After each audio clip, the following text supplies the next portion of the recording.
good, YouTube? Here we go with another Nick Crowley video. We're watching the Darkest Kids TV show ever made. So, I don't think I ever heard of this. With how to get the thumbnail, they got this freaking Family Dollar Pinocchio. What the fuck?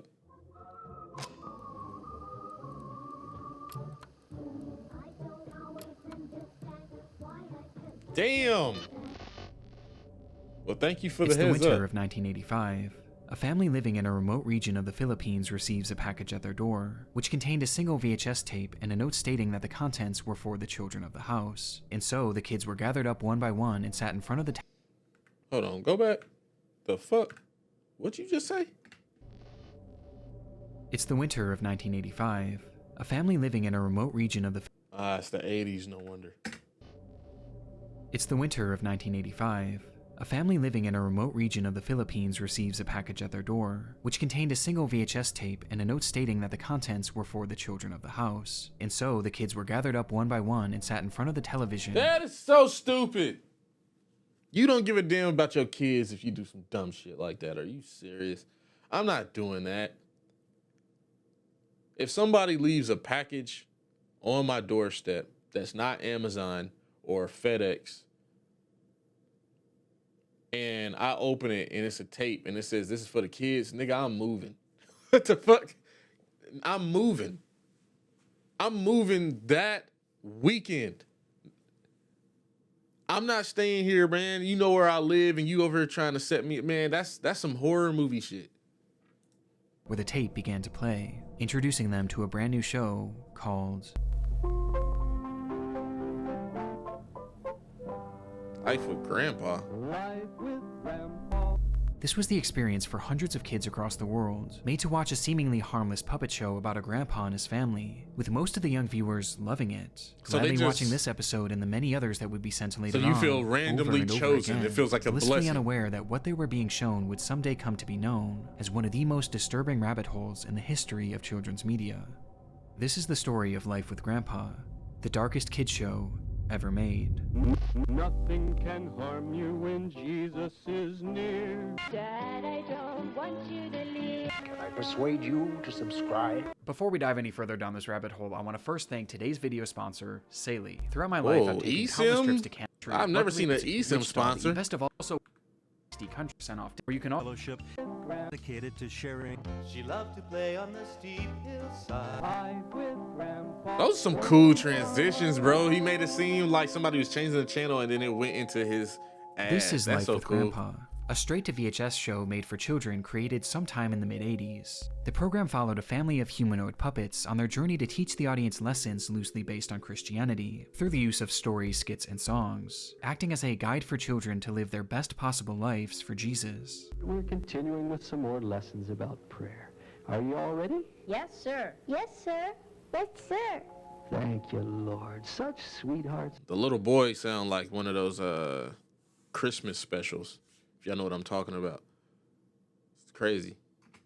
The show was set up in an episodic fashion, never following any main overarching storyline, and instead, each installment would be composed of a series of shorter segments, recounting past experiences from this family, with an occasional musical number thrown in here and there. We don't have a sad God. We have a happy God who wants us to be happy too. Unsurprisingly, the main character of the crew was Grandpa, who acted as the show's host, often being the one to teach the episode's central messages not only to his on-screen family, but to all the kids watching at home. But it's my kite. But wouldn't you like to pray that some poor little boy who doesn't have so many toys and blessings as you do will find your kite? Yes, Grandpa. Fuck As no, he was it's made to my be a kite. wise, almost religious-like figure, whose words were never questioned. Did they pay for the kite? No, nigga, I paid for the kite, bro, on my freaking paper route, man. Give me back my kite, granddad, before I freaking pull that Rick Ross looking beard off your ass, bro. Fuck out of here. Freaking dollar store ass beard. Are you serious? That's my kite. Often seen by his side was his wife, Mother Maria, though for as often as she's shown, she rarely has much to say. Yes, thank the Lord for such a good, sweet boy. Typically only chiming in when she's reiterating Grandpa's messages to the children.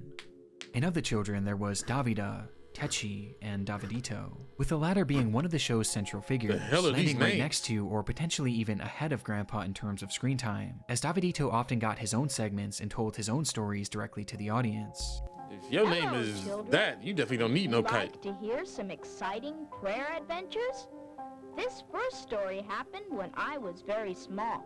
And though it's never outright stated, it's clear that Davidito was put on a pedestal, with the child often getting special treatment and being showered in gifts, as the family clearly seemed to favor him. Thank you, Uncle Al. It's called a kite. We want to give you a little surprise because you were such a good witness. This brand Witness. new tape recorder is for you. Thank you, Jesus. With there never being an explanation as to why. Damn, they said This is the fuck the core little group of girls. life with Grandpa, with the only other reoccurring characters being Aunt Sarah and Uncle Elf, a couple that was often shown around the house helping look after the kids. And despite this looking like something pulled straight from the depths of the Uncanny Valley, the content within the show didn't really seem all that troublesome. In Who fact, made it the appeared puppets? fairly I'm interested normal, in knowing and not that. too unlike the many other low-budget religious shows of the time, highlighting themes like obedience, Nothing short of right is right. Yes, so the right thing is... To obey. sharing, Good morning, Davida. I have a surprise for you. Obey? Oh, can I see it? I would like to share my cars with you. Which ones do you like? and loving everyone. That's really sweet of you, David. Thank you for that nice, generous present. What present? That nice kiss. A kiss makes a real beautiful gift or present. What? I don't know about that. Oh, y'all talking about to obey, and now you talking about the kiss is a great gift. And they saying that this is life with Grandpa, but they showing more screen time to this little boy, so it should be life with DeVito. Mixed within these fairly standard teachings, you'll The find DeVito's other life. moments that are far more unusual. Bowl cut DeVito. Don't run down that gravel hill. Davida! Oh, Davida. She's bleeding, and her cut is all covered with dirt. That's I her don't fault. even She have a don't tissue listen. to wipe it with. I'll just have to lick it clean What? and spit out the dirt. The show featured a lot of strange underlying themes that seemed to have nothing to do with religion, or at least not the conventional beliefs of Christianity, with one of the more obvious being its unprompted disdain for doctors. We'll have to really pray that there won't be a scar. Soon afterwards, there was no sign at all of the deep gash on Davida's forehead. Surely a doctor would have stitched it, but our God... Bro, the way they moving this damn puppet, I know they hands are tired, yo.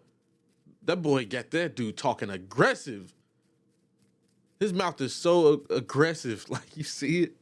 is still a God of miracles. My Praise thumb the would have been Lord. burning, As well yo. as its constant endorsement of spanking. Jesus spanks us because he loves us What? and wants us to obey and be good. That would have let me know right then and there this is a cult. Only cults say dumb shit like that. We're really sorry. So if the Lord should spank you a little bit or correct you, it's for your own good. It's because he loves you and wants you to be good and obey. And while these Oh, are really, certainly Rainbow strange, Eyes? by far the most glaring indication that Life with Grandpa wasn't just your typical kids show came from the program's stance on women, with the first major example coming from a song made for the young girls watching on. So do the dishes and clean the floor, and God can show us something more. I'm ready for any job at all, whether it's great or whether it's small. I'm ready to go, ready to stay, ready my place to fill. Ready for service, lowly or great, ready to do God's will. The message behind this song is clear. If you're a woman, then it's your job to cook, clean, and have babies. And that's This reminds me of another thing that I found out was a cult. I don't know if it's been debunked or whatever. I didn't do like more research into it, and I guess that's my fault. There's gonna be a few people that knows what I'm talking about. Have any of y'all ever like been outside? I mean, of course you've been outside, but have any of y'all seen these billboards in certain places of these Asian ballets? I saw a video where one person said that shit was a cult, and they use a lot of the cult members to perform, so then they end up making money, and they use that money on some messed up shit. Now, that's the only video I ever seen about that topic. I didn't do like further research or whatever. And it's crazy that she legit said something like that. Because with the amount of money that they probably make, because they legit be performing like all the time. Especially like if you here in Georgia, they're like performing a lot. Shin Yun, I think that's who it is. But I'm surprised that she said something like that, because I don't even know if that girl would still be alive if something. But I don't know how the world is nowadays when it comes to like cults and all that. Like, are they really gonna come after you and kill you? I mean, we see the cartels doing that shit still. They don't give a damn. But when it comes to cults, though, I don't know if they like, oh, this girl, she's spitting out our business, we gotta kill her. I don't know. Or maybe they just let her live, because if they do kill her, then a lot of people gonna be like, oh, that's real sus. And then they'll come after their ass. That's about it, as this is God's will and your sole purpose for existing. And while this ideology was certainly not as controversial at the time, the show took it even further, as it hammered home this idea to all the children watching on by repeating one line at the end over and over again. Trust and obey, for there's no other way. Trust and obey, for there's no other way. Trust and obey, for there's no other way. Making it clear that this was a lesson that the showrunners didn't want these kids to question. This nigga really But wants y'all to obey. As the song is, it was far from the worst that the show had to offer. It's time for our electric song. He's a friendly scientist, a real good friend of ours. In another episode, we're shown a musical number about Grandpa, who's portrayed as a scientist that's always busy working, though the song is really less about him and more about his love interest. What? 'Cause he's in love with a robot. Why does the robot have titties? A robot with long hair and nude female breasts. And this is a It's one of kid's the most show. surreal things that I've ever seen on a kid's show, as this thing was clearly meant to be a portrayal of Grandpa's wife and women in general, likening them to robots. Though unlike the previous demeaning song, that's this number deep. is That's blatantly deep. perverted, I wasn't as it even not only shows looking the at it like robot that. having breasts, but it also shows Grandpa fondling them as well. And these perversions weren't even exclusive to its imagery. What's in his key? That's when she gets excited. What? It's shocking for so many reasons, but mainly due to the fact that this was on a show that was literally made for toddlers and young children, who are now being shown this clearly explicit content. And most disturbing of all is the realization that this sexualized material was actually nothing new to the world of Life with Grandpa. Predating the puppets, there was a little-known illustrated book series called Life of Grandpa, with the show practically being a shot-for-shot remake of this book series, featuring the same exact characters and stories. And much like the show, the series was also a religious guide created for children. In its pages, you'll find themes about morality and lessons made to guide you towards a proper way of living through this religion. But these books also had a very apparent dark side, one far worse than the show it inspired. In the chapter Real Fathers, we're shown a scene where Techi and Davidito question why they have two different skin colors, despite them being siblings, as Techi noticed that Davidito's skin appeared light brown, while hers was almost pure white, to which Grandpa then explains to them how his wife and their mother had slept with other men. See, God used Timothy and Carlos only to fuck Mama so that I could have you both. They were just like an instrument or tool that Jesus used to help create you wonderful little children for his kingdom. Praise the Lord. This was followed by... What?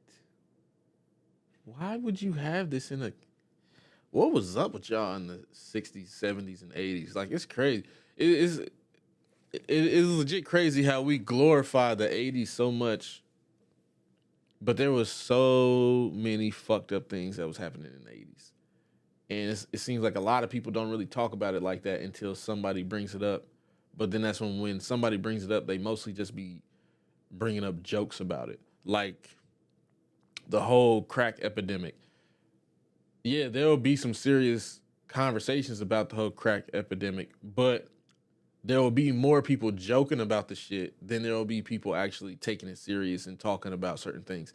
When it comes to what a lot of people talk about with the CIA trying to tear down black neighborhoods and black families, like that's probably the only thing where I'll say I'll see more people speaking on that in a serious light than a joking light, but I'll still see people like joking about it, which I mean, I don't have a problem with that. Almost anything can be a joke, but to me, I find it kind of weird how many fucked up things was happening in the 70s, the 60s, and the 80s, and, you know, especially the 90s. I mean, there's a lot of fucked up stuff still happening to this day, you know, when it comes to like the shootings and stuff and at schools, but it's like the 60s, the 70s, and the 80s, and then like the 90s, y'all had hella serial killers. And then y'all had hella cults. Like, yeah, there's still cults to this day, but I'll say that they probably went more into hiding than they was back then. Like, back then, they was just open about it. They was just, like, free about the shit. But it's like the stuff that y'all had kids watching, the stuff that was just going on with the drugs and, like I said, the cults and the racism, all like it was just fucked. In-depth explanation of what that scene looked like, including images depicting the act. What? Oh my God. Examples like this are prevalent all throughout the pages of Life with Grandpa, with erotic material being shown constantly with no regard as to how inappropriate this is to be showing kids. This is a booty which begs magazine. the obvious question. Why? Why was Life with Grandpa so blatantly perverted? Well, the answer lies with the author of the books, and the reason for the show's existence. David Berg. He shall send his angels with a great sound of a trumpet, and they shall gather together his elect. That's when Jesus is going to come back, to rapture the saints, to gather them together. That boy looked like a Born in freaking pervert. 1919, David grew up a devout believer in Christianity, but wanted something more from the religion. He dreamed of one day starting his own group with his own teachings, and in 1968, at the ripe age of 50, he decided it was time to do just that. The group began in Huntington Beach, California, and went by many names over the years, like Teens for Christ, the Children of God, the Family of Love, the Family International, or just the Family. But regardless of its name, there was no denying what this group was. A cult. A cult led by David Berg. Berg would find young hippies and those struggling with drug addiction and mental health issues, and convince them to join his group by stating that the end of the world was coming soon, and that they needed to follow in his path and join his family to save their souls. It's crazy how it's always the same shit when it comes to like these cults back in the day. A lot of these leaders got the same type of people with the same type of shit. It's like all of them came together and was like, all right, this is what we gonna do. We gonna do it like this and say this and that. Because they all say the same shit. They go after people who are mentally ill and people who are homeless and people who are junkies. And then they say, oh, yeah, I'm an agent of Christ and the world's about to end. And if you come with me, I'll protect you and all that type of shit. You'll be God's chosen one. Like, what the hell? It was pretty standard cult ideology, but at the time it was extremely effective, with the sect amassing a staggering 10,000 members at its peak. And at first, David got by with fairly standard teachings from the Bible, although this wouldn't last. How did you get the money for that? After some time, Berg began addressing his followers via frequent illustrated messages called Mo letters that featured his ramblings and teachings from the time. I mean, that's a nice drawing. I'm not even gonna lie to his members that the contents of these letters should be taken as seriously, if not more so, than the Bible.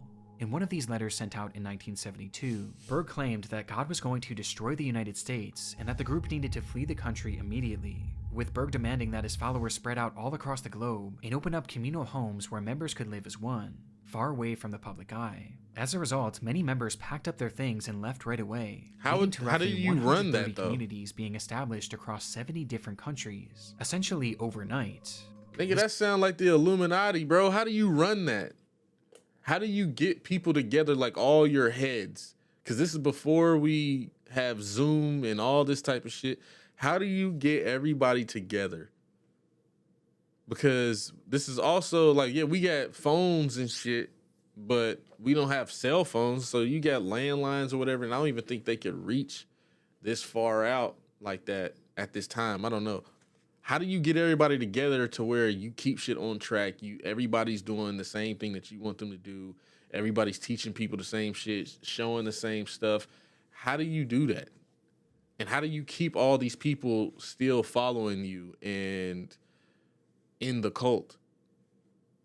Mass migration had an extremely significant impact on the family, as it left practically the entire group outside of the United States, and more importantly, outside of the United States jurisdiction, meaning that Berg can now get away with far more than he used to. And unsurprisingly, this is where he began to tighten his control. The full-time members were made to give up all of their earthly possessions to the group and cease all contact with their family and friends who were non-believers, cutting them off from the outside world completely. And these restrictions also applied to the media they consumed. I decided I would limit how much I would watch the TV. Cause now I've got the answer. It's the slave. I'm the master. It no longer has a spell on me.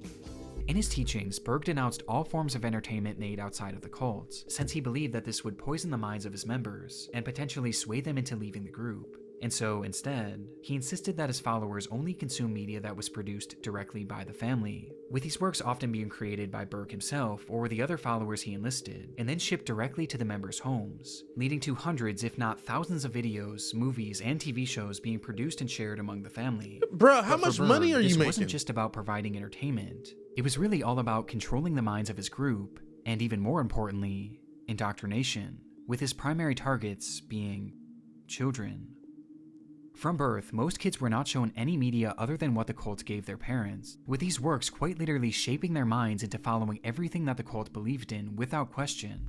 The main themes of these were usually things like always be happy, More than 70 little muscles form a rowdy face. But only 14 muscles put a smile in its place on your face. always show love, and never, under any circumstances, question your parents. Always best to do it 'cause Daddy said so. Do it 'cause Daddy said so. Do it 'cause Daddy said so. Trust, obey, and do it 'cause Daddy said so. Do it 'cause Daddy said so. 'Cause Daddy knows best. And life with Grandpa was So no you're exception, supposed to be dressed as it like too the was father? created by the family in order to instill their beliefs into its child viewers, with the line trust and obey being hammered home time and time again, as those creating the programs didn't want their kids questioning any of the practices, and so they were teaching them to simply smile along and trust the adults. But because the group was the one producing and distributing the content, they basically had no regulations placed on them, meaning that they could include whatever they want in these shows without any repercussions, leading to many of the showrunners exploring some of the group's more controversial beliefs, which becomes extremely troublesome when you realize that the family wasn't just your standard cult, and instead, it was a sex cult. So you telling me that you can legit train kids to just obey every single thing that you want from them? I don't believe that. Even if they're in a cult, I do not believe that. I understand you could probably instill some fear into them or whatever. I don't think you can train a kid to legit trust and obey every single thing you do and say. Because once they get to a teenager, they start to get their own mind, bro. Now I understand they're not consuming the outside media and shit, but still, like, once they get older, they be like, man, I don't want to deal with this shit. I don't like this nigga, or man, this shit makes me feel weird, or what the fuck is this? And like, you have to go like to the extreme to kind of find a way to get them to obey you after they get older. You think of Adam and Eve in the Garden of Eden. What are you thinking about? You think about a beautiful naked man and a beautiful naked woman. And what is the first thing that a beautiful naked man and a beautiful naked woman would, of course, naturally do as soon as they saw each other and nobody else around? I think just one look was all it took. And bloop, I know that nigga George David wish he Berg was a a part of deeply this. perverted man. The idea of sex shouldn't. consumed him and seeped its way into essentially all of his teachings. I think Adam and Eve are over there in those bushes right now, busy making, not pina colada, I think they're making some other kind of juices. And once his followers were outside of the US, he began to preach something he called the law of This love, nigga is disgusting. which essentially said that the family should be showing all people love, and that love should come in the form of sex. I practice what I preach, and I preach sex, boys and girls, hallelujah. And so This nigga is gross, bro. I don't think I ever heard of a cult like this where they're just so perverted, or he's so perverted and he brings that out of other people. So now they're making media. They're basically making pornos and got little kids watching it. Almost every single piece of media they make, they have a sex scene in it. That's gross. he told his followers to open up their relationships to outsiders, calling the practice sharing, as you were made to share your partner in the hopes of enticing new people to join the group. But he wasn't satisfied with just this, and instead he began to mandate that the women of the group participate in something he called flirty fishing. Also known as FF, flirty fishing describes the practice of women going into bars at night in order to pick up lonely men, who they would then entertain for the night. The goal of this was to convince these men to join the family, though more realistically, the goal was also to make money, as they were made to charge for their services, with the women being told to seek lonely businessmen. And this is something that Berg not- This nigga was a pimp. What the fuck? You're a cult leader and a pimp. I've never heard that before in my life. That is crazy. Only pushed heavily, but outright mandated, insisting that every woman in the group do this or face being removed from the family, even those who were married. And Berg was so serious about this that he sent every colony report forms so that they could report how much flirty fishing was being done in order to check their statistics and make sure that they were up to par.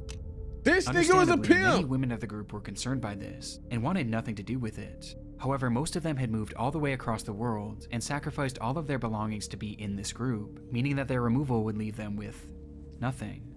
They were trapped. Simply put, Berg was forcing the women of the group into prostitution, and he was shameless about it too, calling them God's whores and Christ's hookers. The worst of all, Berg knew that flirty fishing could put these women in grave danger, as he admitted to them that violent assaults were going to happen, but he said that if you want to live, simply don't resist. And if you do get hurt or even killed, that's entirely your fault, as after all, it was God's will. And this was on top of a myriad of other horrific things that Berg said that I can't even repeat here. But the man saying all of these horrific things was the same man who wrote Life with Grandpa, and he used this medium to normalize his sex cult's beliefs for the children watching, which gives more context as to why women were portrayed in the way they were in these books and the show, as Life with Grandpa was breaking down the young girls watching and grooming them for a life of prostitution that they were made to accept without question. Trust and obey, for there's no other way. Trust and obey. Though the show wasn't only for... And what's fucked up is that song is catchy as shit, though. preparing the kids for the perverse lifestyles they were headed for, and instead, they were already becoming well accustomed to it. Throughout his Mo letters, Berg also began to preach that children should be involved in these affairs and sharing as well, stating that he believed age should have nothing to do with it. In fact, he believed that children should be taught about this lifestyle essentially as soon as they're born. And although, again, I can't read his exact words on this, Berg had declared open season on pedophilia, and much like flirty fishing, it was mandatory. Yeah, the abuse that followed that was inevitable. Is unimaginable, at a scale far too large to fully know to this day. Abuse that the parents of the children not only allowed, but often participated in, with one of the more notorious large-scale accounts coming from something that the group called the Love Video. This movie was a result of Berg sending out requests to all of the parents to send him lewd videos of their children dancing, which he not only took for himself, but packaged together into a long-form compilation video that was then distributed to all of the cult's members, encouraging the others to film similar content, with Berg going as far as creating a guide to help create the perfect video. And not only did many parents go along with this, but many clearly enjoyed it. Keita shared with us the video that just came from World Services, and it was so inspiring. It was so beautiful. the love video. And for this couple specifically, See, like when it comes to these type of videos, I don't never really get scared. I just mostly get pissed. But the last video we watched had me feel a certain type of way. This video is having me feel a certain type of way because I don't know what it is, but cults are legit terrifying to me. It's like ever since I've heard of Jonestown, I think that's what it's called. Ever since I've heard of that, and I watched that when I was a kid. I was in my grandfather's house. I think I was like 16 or something. And I was just going through TV and came across the History Channel and they was talking about Jonestown. And I was like, oh, what's this? And I watched the whole thing, and ever since then, I've just been terrified of cults. Because that whole thing was fucked up, too. But I'll say, I don't know. I haven't really been caught up on the whole Jonestown thing in a minute. So I don't know. But from like watching this, I'll say that this is legit worse than Jonestown. This wasn't the only order that they were happily following. And it was really a blessing, too, for Joe and Hobo, because they had a good chance to share also with Sally. Amen. And so the Lord's really setting us freer and freer to obey and to be free and to show that sample of freedom and love to the world. That boy is weird as fuck.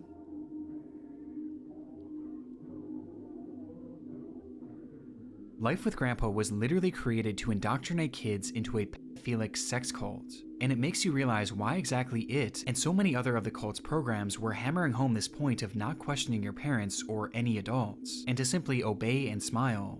So the right thing is to obey. Because the adults in their lives were now suddenly doing unimaginable things to them, and they were being groomed not to question it, making some of the show's segments horrendous in hindsight.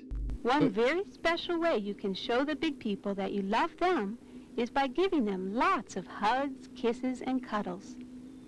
Oh, a child's love and affection really encourages and inspires the big people.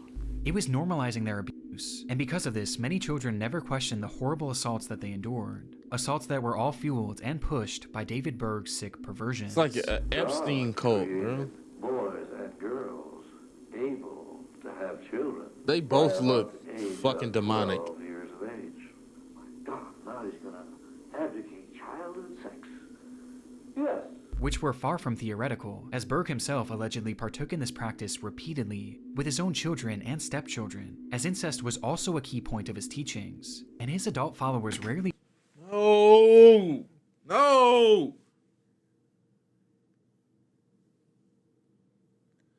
This nigga doing too much.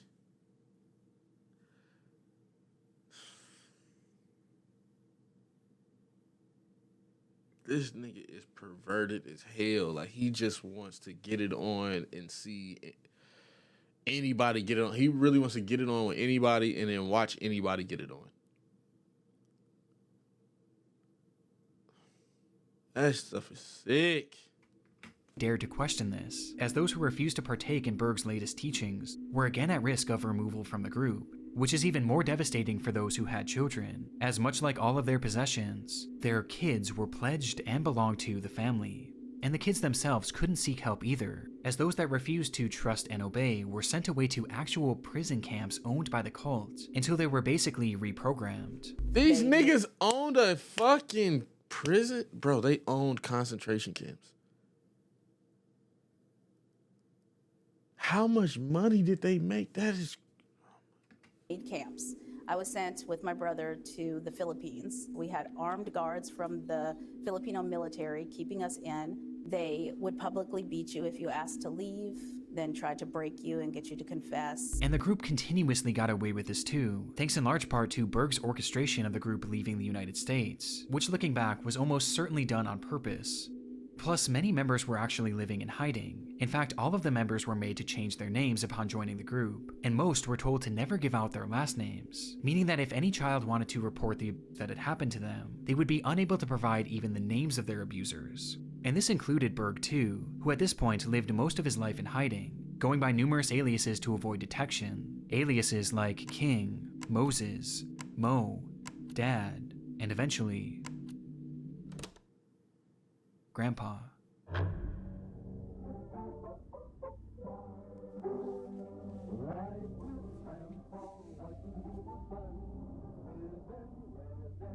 The entire show was about him, David Berg, which is why he was shown as a wise, unquestioned religious-like figure who the children were made to look up to. And that wasn't all, as the characters shown alongside Berg were also members of his real-life family that lived with him in a remote commune. I just want to know how you're making this money.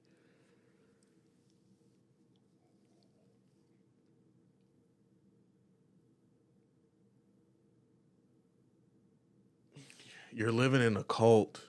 You can't let nobody out of the cult. You can't let nobody consume outside media. You can't let nobody legit befriend other people outside of the cult unless they're trying to bring them into the cult. How the fuck are y'all making money? Besides the whole prostitution thing, and I know you have hella women in your cult, so that can bring in a lot of money. And besides tobacco, prostitution is pretty much like the oldest form of making money in the world.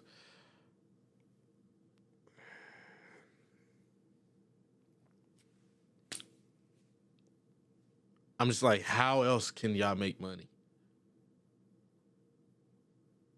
I would love to know that, because this boy is doing certain things and he got a level of people in his cult that it requires you to make hella money to support this cult.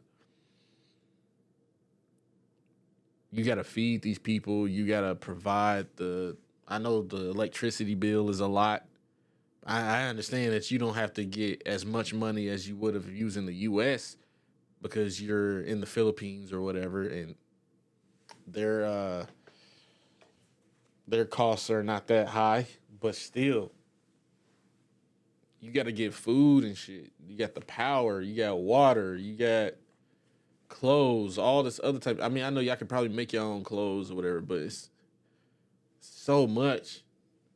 How do you maintain this? Besides, like I said, besides the freaking prostitution thing, how do you maintain, like, because that alone is not going to be able to bring in the amount of money they need to support this cult.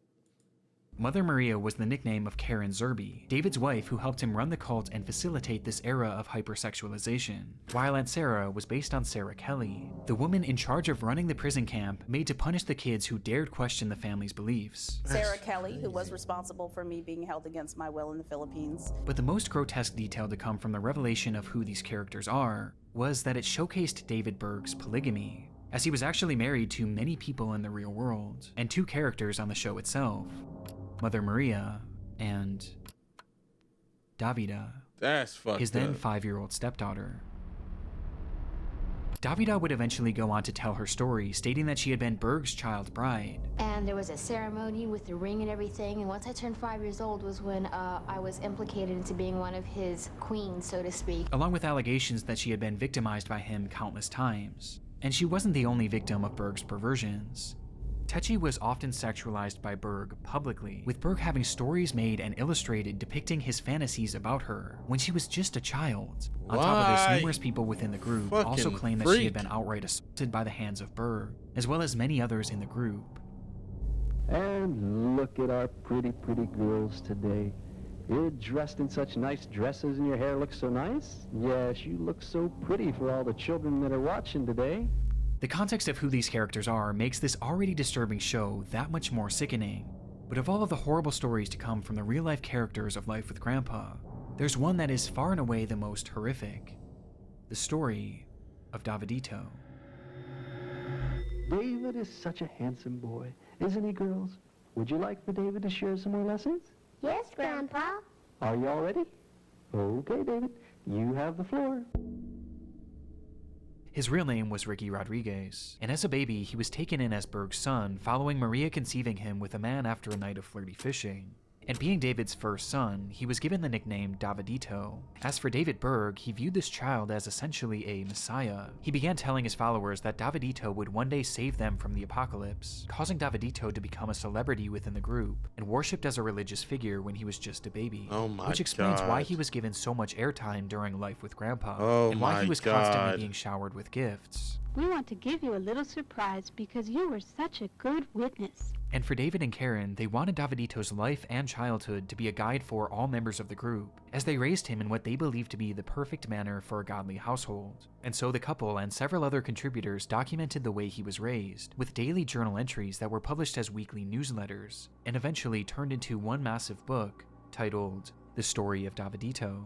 And the family truly believed that this over 700-page book was the ultimate guide for parenting, and showed the only proper way to raise a child. Though what it actually showed was just how badly Davidito was being abused.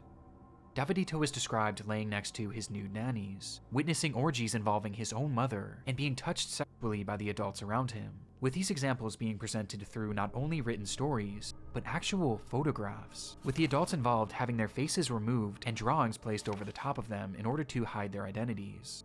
The book was not only promoting sexual acts with children, but it was outright showing it, and showing it happen. So it's like, nigga, you're worshiping this kid as a god, and you're saying that he's gonna save us.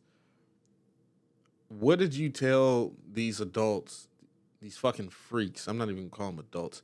What did you tell these monsters what they have to do to, I guess, get their type of protection or love or blessing or something like?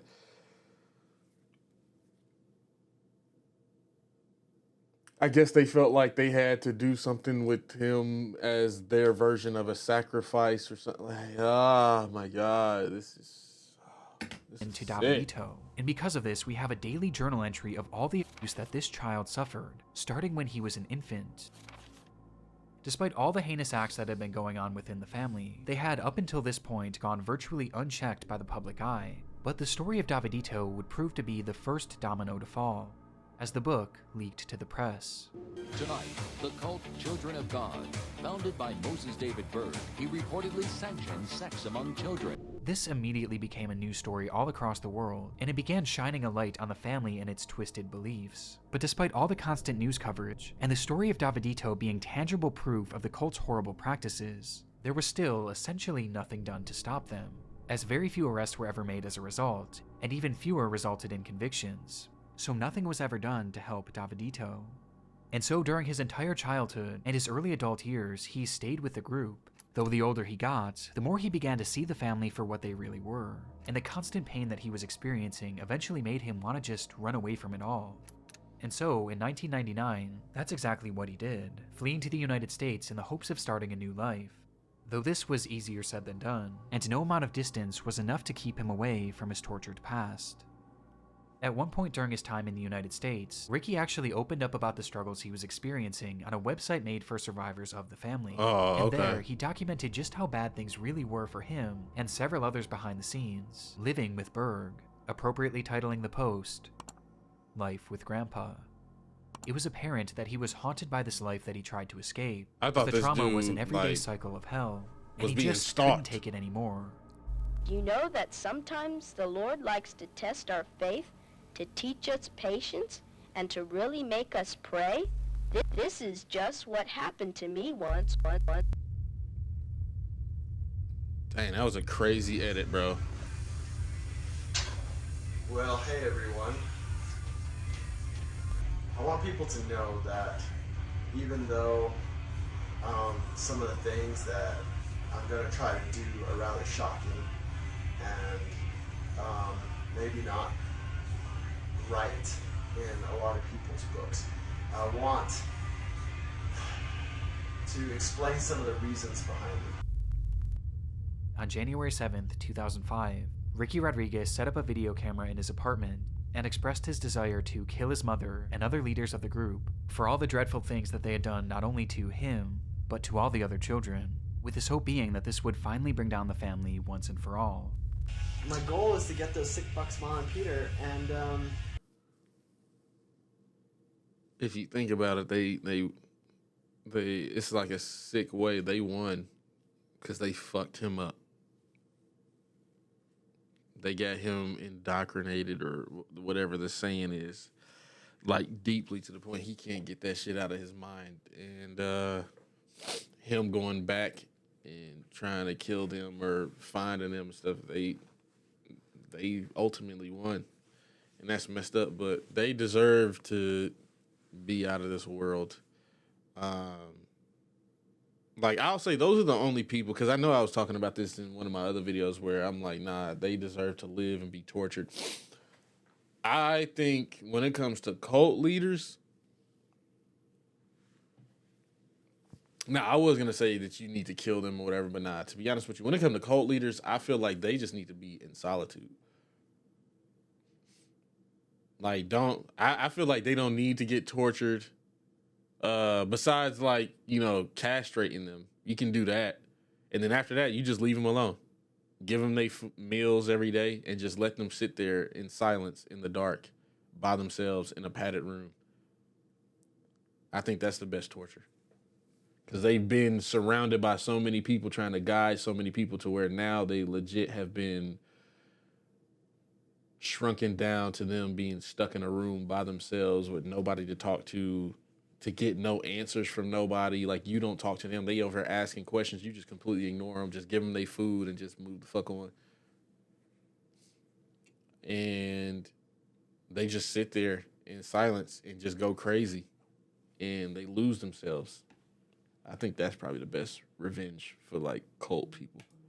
you know, then I can go to the next life knowing that, you know, that I made a difference. With Ricky going as far as to show off the various ways that he planned on torturing them. I'm gonna have to make do. I got my drill here. Got lots of fucking duct tape. God knows, He hears, He cares.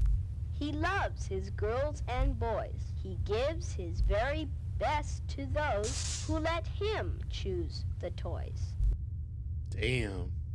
That was a crazy edit. By this point, David Berg had been dead for years, though the family carried on with his mother, Karen Zerby, assuming full control, which explains why she was the primary target. And much like Berg, Karen spent most of her life in hiding, with Ricky being unable to track her down, though he was able to find Angela Smith, one of the nannies responsible for raising him, as well as one of his most prominent abusers, as she was even shown in the story of Davidito assaulting him.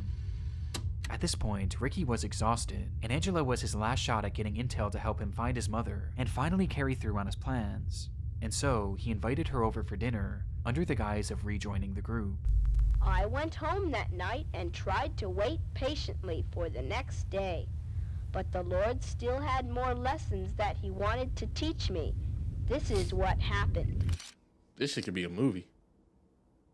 Before Ricky could even get the information he was looking for, something in him snapped, and midway through their conversation, Ricky grabbed a knife and stabbed Karen in the arm, and then slit her throat. He fled the area that night, driving for hours until he reached California, the place that years before... That boy got PTSD and got triggered. That's what happened. He thought that he was going to be strong enough to just talk to her, find out what the other person was. As soon as he saw her or she said something that she probably said to him when he was younger, or she moved a certain type of way, or she probably brought up an old memory or something, that shit triggered the fuck out of him, and he killed her. Where David Berg had started the family. There, he called his ex-wife, professing to everything he did, saying that he did it mainly for his sister Techi, but he felt no better. In fact, he felt worse. And even looking back at the video, it's very obvious that this was something that Ricky didn't truly want to do, and instead, he felt like he had to do it, to avenge everyone that the family had hurt. I'm not trained. I don't know how to fucking do this. I don't even want to fucking do this. God damn it. And it was too late to take back what he did. And so, he stopped the car in a dark parking lot, sat there for a moment thinking about everything that had happened during his painful life, and ended his suffering once and for all. Way, that's what these fuckers have done to us. They didn't actually, grab a knife and cut us up, but man, they sure fucked up our brains. That's the way it was at Grandpa and Mama's house. Literally or figuratively. And that cult is still running? So, with that happy thought, I shall leave you. I hope that cult isn't still running. That's crazy. The boy started this cult in the fucking 70s, and you telling me the shit was still going on until like 2000 something? Are you fucking kidding me? Please tell me the cult's done.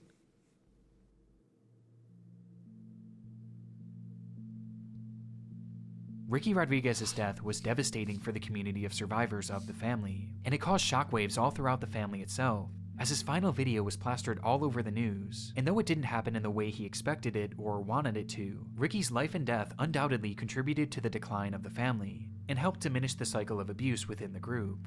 Starting from the story of Davidito, the public pressure forced Berg to outlaw the widespread abuse that he once preached. And though it is believed that it never really came to an end, it was at the very least significantly reduced. And by the time the news began to cover Ricky's death, it proved to be the final wake-up call for many still within the group, as they finally began to see through the facade that had once controlled their lives. Like Grandpa says, prayer is powerful. When we pray, things will happen, and If you think about it, I know this is kind of fucked up, but if you think about it, he did what they said he was going to do. They said that he's the one that's going to save them from the world ending or from, some type of hell or whatever, and he did that. Just not in the way that neither of them thought, and the way that he didn't think either. But he did it. He saved a lot of those people out of the cults and shit. Damn. things will be different. It's difficult to watch any of Life with Grandpa, knowing its history, its purpose, and the real people that it was inspired by. Though as soon as the media began taking notice of the cult, many members were made to purge the media that was sent to them that may be considered incriminating. And as a result, it appears that most of Life with Grandpa is missing to this day, and potentially destroyed forever. Currently, only 4 episodes have been recovered, and it's not even known how many more were released, or even what year the show started or ended. But considering how closely the show mirrored the book, it's possible that these potentially missing and destroyed episodes are much worse than the ones we have today. But despite not knowing the full extent of the show, it's clear that Life with Grandpa and the countless other programs that the family made did exactly what they wanted them to. They brainwashed an entire generation of the cult's children, and the effects were devastating. But they become extremely agitated when we ask them about Moses David Berg's teachings on sex. My Little Fish. Now, your father described that as a routine publication. They're not having sex, they're just kissing and hugging in bed. That's not sex. If you show it to other people, they don't understand. That stuff's not supposed to be publicized. So many people think sex is wrong. So many people hate us. But we just telling them the truth. We're just telling them it's not wrong. We're just telling them that there's nothing wrong with it. And here come these publicizers doing them to everybody. Damn, they fucked Between the up. strange content from the program itself, its obvious attempts at indoctrinating kids into a cult That shit made me want to start crying right there. the real-life people behind the characters, and the fact that this propaganda was so effective, I have no doubt that Life with Grandpa is the darkest children's show that I've ever come across. Though, shockingly, there's somehow one more layer to the story that makes this program even more disturbing. And now, here's the exciting ending to this story. One thing that we haven't discussed yet is who was actually the one behind the creation of the show. There's no doubt that it's David Berg's stories and was probably done at his request, but who is the one actually making it? Well, unfortunately, most of the people who worked on the show have their identities hidden by only using their first names, or even using straight up aliases, so I could hardly find any information on any of them, with the exception of one: Peter Puppet. Peter Puppet was sort of a celebrity within the group, being responsible for numerous puppet shows, including one called The Lovettes,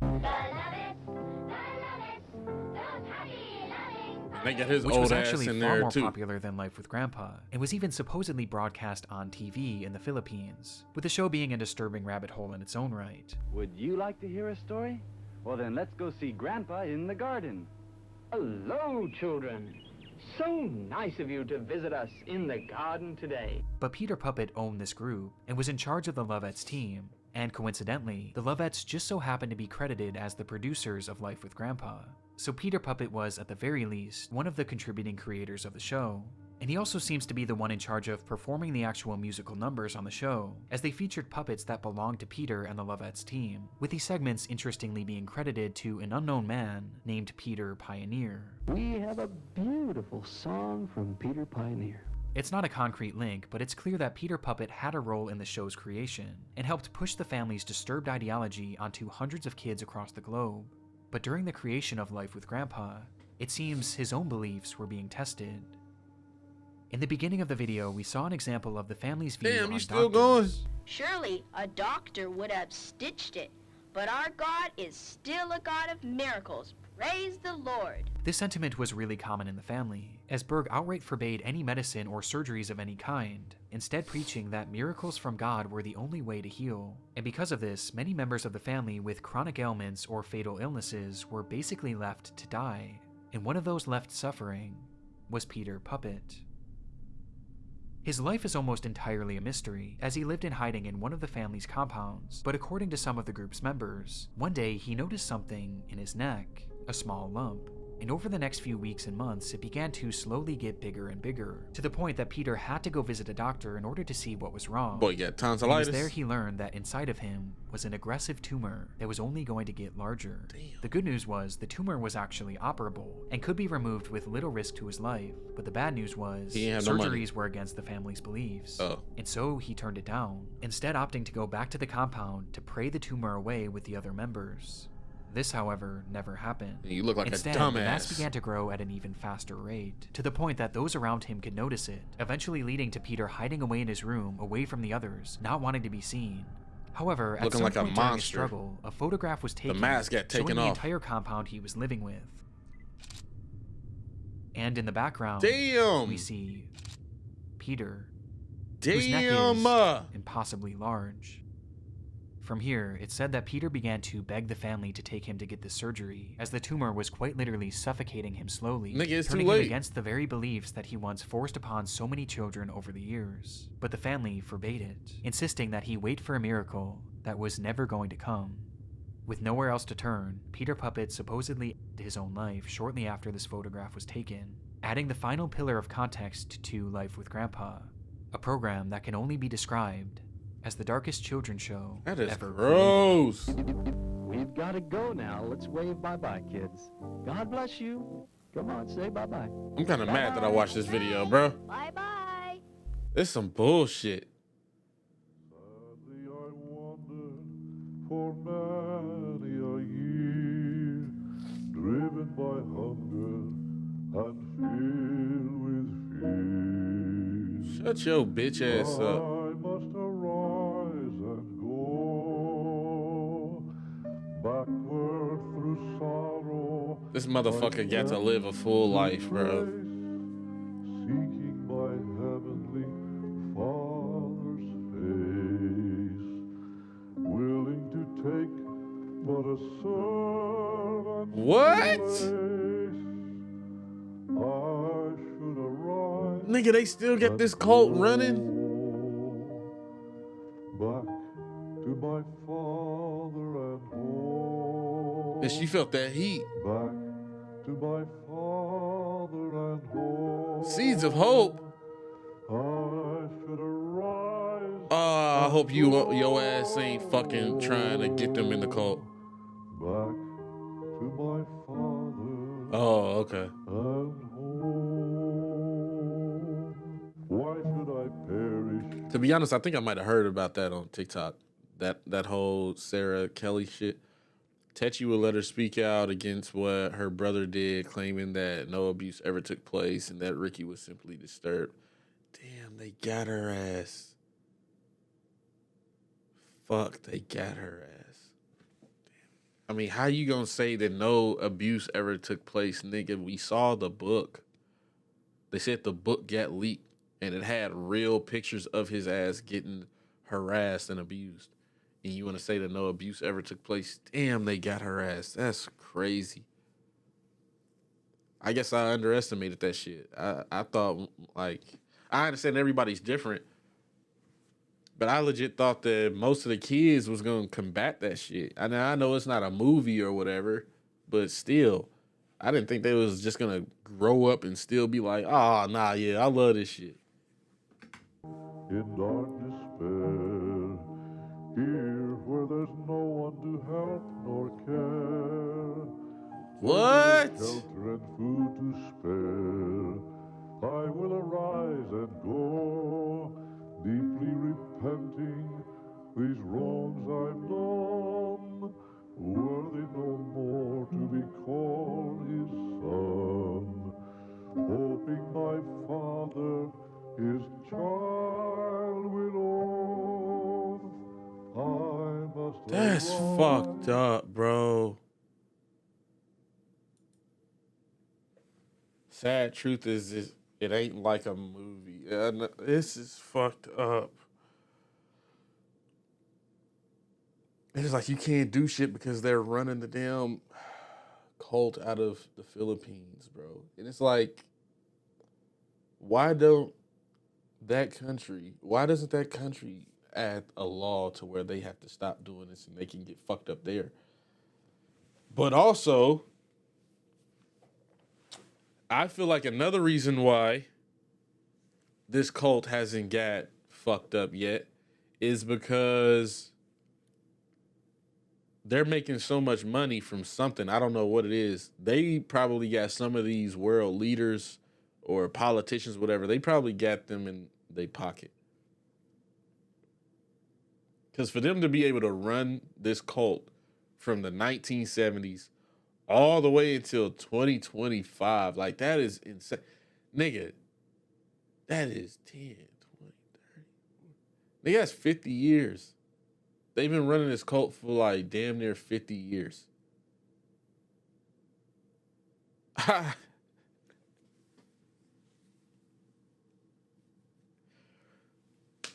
they talking about, oh, we still run the cult, but now we just got a strict law against child abuse.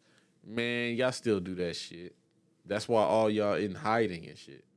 Y'all still do that shit. Why would y'all stop doing that? But you afraid that the shit's gonna get out? The shit's gonna get out.